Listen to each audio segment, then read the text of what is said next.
For question 17, how we're going to solve this question is by using some probability, some things related to probability. So first off, let's first look at the tower.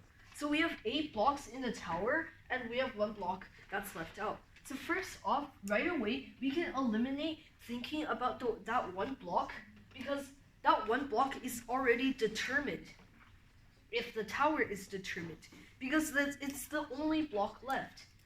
So therefore, it will be already determined if the tower is already determined.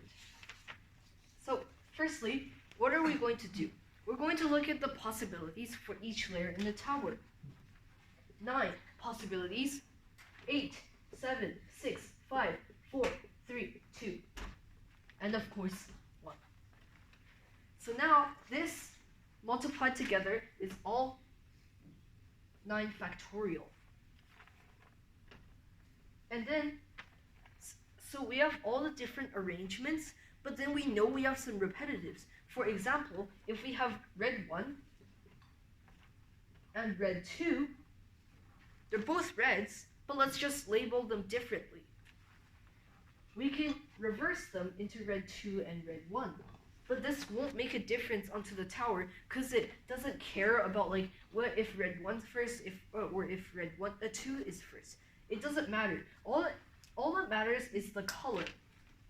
So that means if red 1 and red 2 were to be reversed, then that means this will happen 2 times, which means, so basically there will be 1 time where the bottom is red 2 and the layer on top of it is red 1, and another time vice versa, which means if we divide 2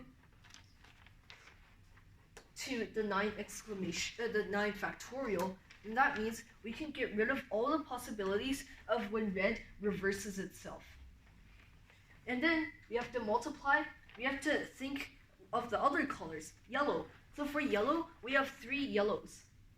Okay, so that means there are 3 factorial arrangements for the yellow to make. Now let's look at this. For yellow, we have, for example, yellow 1, yellow 2, yellow 3, yellow 1, yellow 2, 3, yellow 2, yellow 2, yellow 1, yellow 3, and then, you can count yourself, so on. So that's 6 different arrangements. Now, for the blue